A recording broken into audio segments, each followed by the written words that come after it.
Hello, everyone. Welcome to another video exclusive for October. This is 12 or 13. I don't know. I didn't check ahead, but obviously I'll have to check before I put it up to get the number right. But anyway, the latest left snowflake meltdown. Now, a lot of people might think this is a silly and unnecessary episode, but it's indicative of everything the left does. Hypocrisy. Trump building a ballroom. Presidents like going back to the 80s talked about the need for a ballroom. None of them did it. Trump is doing it. So the left is freaking out.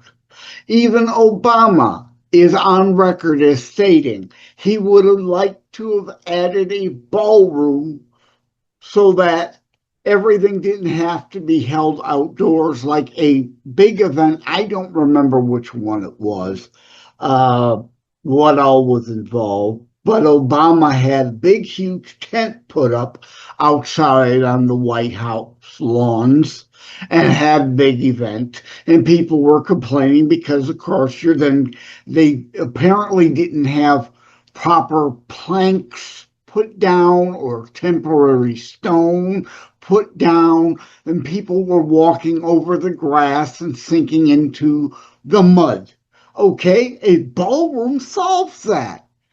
And Trump is paying for it out of his own pocket.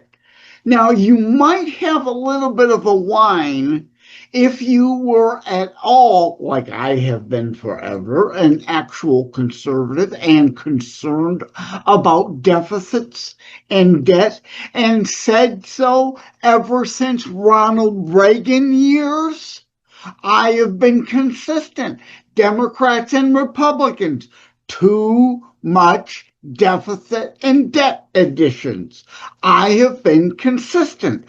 You all on the left are always about spend, spend, spend, spend, spend, spend, spend on anything and everything, whether it makes things better or worse. Spend it. Don't worry about it. Pretend it's money coming from the golden goose or the money tree out back. No, we're all paying for that. But in this case, Trump, out of his own money, is paying for the ballroom. And yet you're still upset. I didn't hear anyone complain then. Obviously, I wasn't born yet, or I wasn't. You know what I mean. I wasn't active, wasn't awake, alert to all these sorts of things. When JFK ripped up the White House grounds to put in the Rose Garden. Should all of you that are pretending to be traditionalists now, and there should never be any changes to the White House without a prior vote of the people or something. Did JFK conduct a vote of the people before putting in the Rose Garden? No, he did not. Did JFK use the Kennedy wealth to put in the Rose Garden? No, he did not. He used all our money. Our money. Trump's using his own money. So don't give me, oh, there's a difference. No, there is no difference. And if there is a difference, it is indeed the difference of Trump is using his own money to do it, not ours. So don't give me this, oh, he should have held a vote of the people to see whether we would allow him to, change our White House. JFK didn't get a vote. Other Democrat presidents that made changes to the White House didn't conduct a vote of the people, did not use their own money, used public taxpayer money, again, borrowing it or taxing us for it, running up deficits, running up debt. No complaints ever before now. And why are they now? Because, of course, it's TDS. If it were Biden doing it, Not a peep from them. And if it were Biden doing it, I would have said, "Look, I'm concerned about the cost, especially since it would have been on the taxpayer dime. But yes, a ballroom for not just this president, but every future president, for state events, major events that the president holds from now into the future. There'll be a nice ballroom to do it in. That's a good idea. And especially if Trump's going to pony up his cash to do it. Now, I've got a piece at beforeusnews.com, Substack also, I think. I beg your pardon. I never promised you I'd keep the Rose Garden right. Remember the old Lynn Anderson? I never promised you a Rose Garden song. A bit of a tongue-in-cheek but serious article on that. I would have preferred the Rose Garden be done or redone, refurbished, updated in a different way. Look, in our modern times, look at, is it the Arizona Stadium, right? The Cardinals? I'm pretty sure it's Arizona, right? They literally have an entire 100-yard by whatever wide the field is that moves in and out of the building. Now, I think the Rose Garden, because the same complaints, and I agree, you could put up a tent, but you still got a problem with the grass, and if it's wet, people getting muddy, people sinking into the lawn. You're ripping up the lawn, holding an event there. The people are destroying the lawn, and the grass will have to grow back. Well, I would have liked a mechanical thing that could have rolled out a floor when they wanted to hold events and rolled the floor back to expose the pure Rose Garden and its grass in all its glory that, again, JFK put on at taxpayer expense without anybody's permission to do so. But it could have been updated, in my opinion, in a better way. But hey, something needed to be done with the Rose Garden. So either it needed to be updated, or if you're wetting your panties about tradition, then it should have been entirely ripped out and restored back to what it was before JFK put it there. You can't have it both ways. This is about TDS and hypocrisy of the left. As usual, do I like to see pictures of the White House, one part of it being ripped apart to some degree? But do you whine about the eggs broken that made your omelet? This is that. They have to rip out some in order to put the extension there. And as was pointed out by somebody else, the whole reason the East Wing was kind of put there was to hide the supposed secret, now we all know about, bunker that was built under it. The whole East Wing was an excuse to put in a bunker. And, oh, no, this is really just a new wing on the White House. No, it was to hide a secret bunker. The idiocy, the hypocrisy here is never ending. If it were taxpayer dollars, I'd be saying it'd be nice to have a ballroom, but we are still almost $2 trillion in annual deficit and 37 trillion in debt, headed for 40 trillion soon. Not stopping anytime soon, because even the Republicans, again, that promised to cut spending, no real spending cuts, nothing of significance, still nearly a $2 trillion deficit, adding more to the debt. But this is Trump's own money. He's not using taxpayer money. It's not adding to the deficit. It's not adding to the debt. So those arguments do not apply. Otherwise, I'd be raising those questions. Because I'm this thing called principled. I'm this thing called consistent. And yes, I make an exception to a rule every once in a while, like I did with Trump and the tariffs. I'm anti-tax, always have been, anti-tariff. I want open and fair trade, but there's the rub. We're not getting fair trade. We've been taken advantage since World War II. After World War II, we wanted and even sent money overseas, allowed them to tariff us in order to help rebuild the nations of Europe after World War II.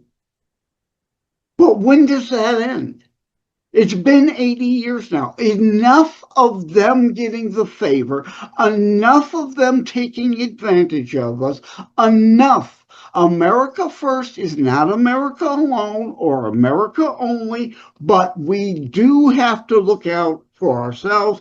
And enough of this, you tariff us, we don't tariff you back.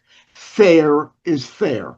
And what's your other answer? Either to surrender and continue even letting allies that we wanted to help and rebuild following World War II to continue to take advantage of Americans and America and our economic power. Dollar is the world currency. Again, something Biden cared nothing about. He was letting the BRICS thing go. Whatever. If we lose the dollar as the reserve currency of the world, we lose America. It's done. It's over. We're done. Biden didn't care. He was at the beach all the time or sleeping somewhere around the White House. Everybody else was doing things that leftists wanted, things that mattered most to the nation, the general welfare, promote the general welfare of the nation. He didn't want to bother. He was just the figurehead. Everybody used the auto pen to do everything. We have a real president doing real things now, actually for the benefit of the country, and the left is freaking out, right? How many presidents, going back to Reagan, I think, right? Promising to move the embassy into Jerusalem. Oh, we want to do it. We're going to do it. I promise if elected, none of them did it, did they? No, Trump did. Because Trump actually does things. I may not always agree with everything Trump does because I'm not a Trump cultist. But unlike you leftists, I'm not filled with Trump delusion syndrome as you are, or as Gutfeld says all the time, Trump addiction, right? And I think he may be more right. They are addicted to hate. They gotta hate him. It can't just disagree. They hate him. So they hate him. They're addicted to the feeling of their hate. So anything he does, they automatically gotta be on the other side of. Again, if Biden were building the ballroom at taxpayer expense, I'd have an issue with the expense, but I wouldn't have an issue with the general concept of we need a ballroom, and several presidents have talked about it prior to Trump. Trump is a doer. He's actually getting it done, and at his expense. So if Biden were doing it, you wouldn't hear a word about it. But because Trump is doing it at his expense, oh, freak out time.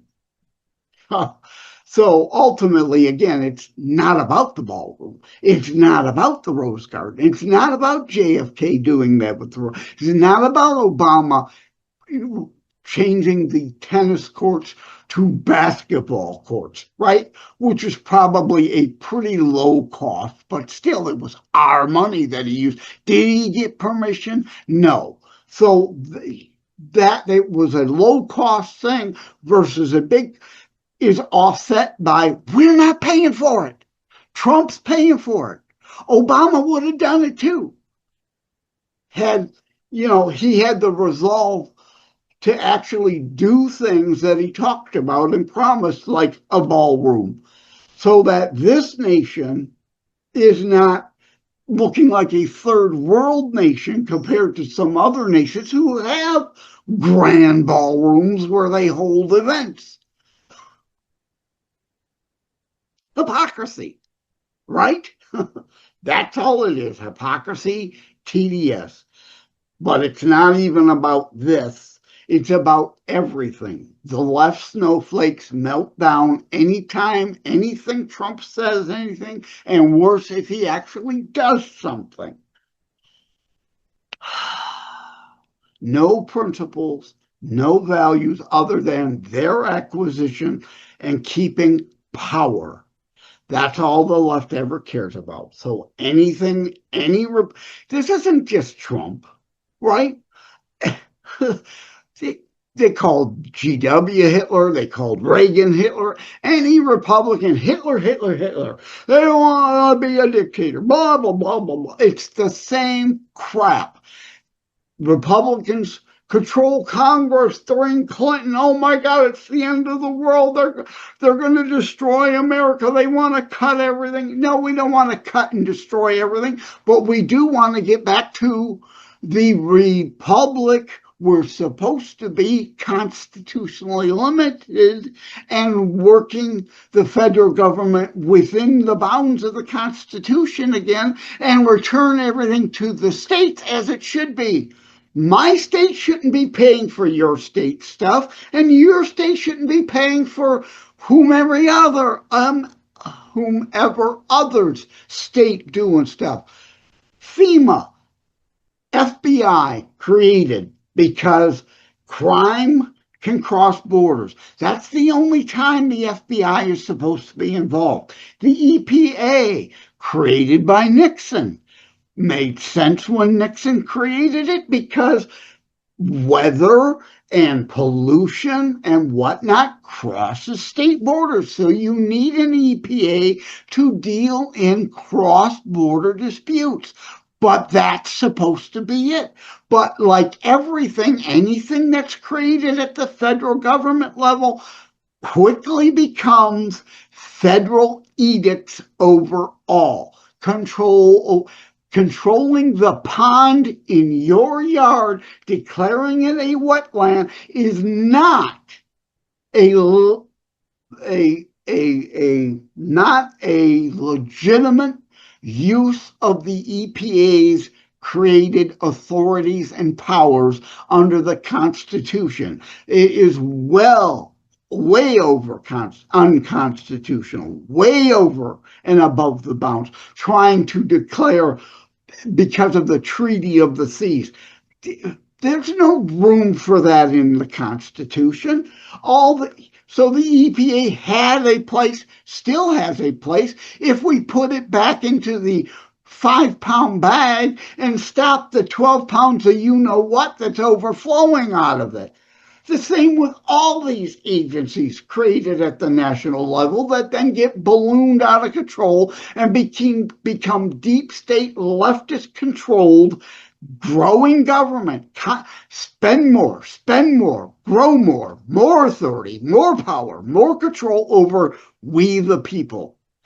Unconstitutional. That's the bottom line on this. The left doesn't care, never whines. Anytime left does something overstepping its bounds, but anytime Trump does something, even if former presidents did it or is within the Constitution, they still whine, moan, and complain. It's nothing to do with a ballroom. It's all about left hypocrisy and wanting their power and control over your lives back. The shutdown is another example of that. Why is it? Because of the Obamacare subsidies that they themselves put the sunset into. But now, no, and I agree to a degree, following the Biden years and inflation out of control for 4 years, okay, we could, we should maybe extend some of the subsidies for a while, but they've got to phase out. They cannot become permanent. They were never intended to be permanent. people are hurting because of the Biden years still. So we extend the subsidies less than what they were, and then they go down further next year. They go down further next year, and then they're eliminated the year after that. We can reach a compromise, but we cannot be badgered and bullied into permanently extending these things because of the Schumer shutdown, their threats, their demands. No, it doesn't work that way.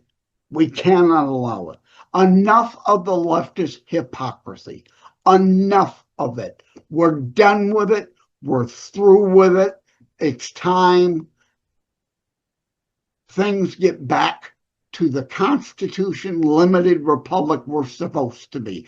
The no kings thing, right? I know I'm rambling now. No kings.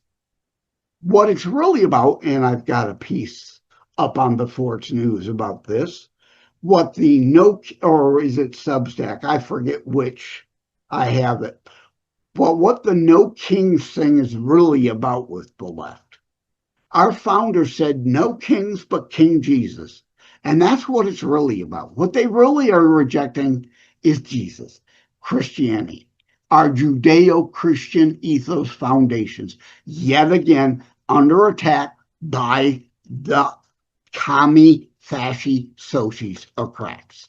That's the bottom line. They're not really rejecting Trump as a king because he's not. He can't just do anything and everything by fiat, or the government would not have been shut down. He would say, I'm overriding the Democrat filibuster in the Senate and going to keep the government open. He's not a king. He didn't do that. He can't do that. They are actually rejecting Jesus and Christianity here. That's the bottom line of what the no kings thing was all about. And the shutdown is about power and control again, and more and more and more spending, even though they promised to phase out those subsidies. I could go for hours probably, but I better go. This is already too long. Thank you all. Take care. God bless. Love you all. Like and subscribe to Constitutionalist Politics Podcast and share episodes. We need your help. Thank you for having tuned in for Constitutionalist Politics Show. If you haven't already, please check out my primary internationally available book, Terror Strikes, coming soon to a city near you. Available anywhere books are sold. All substance, no fluff, just straight to key discussion points. A show that looks at a variety of topics, mostly politics, through a Christian U.S. constitutionalist lens. So again, thank you from the bottom of my heart. Take care. God bless.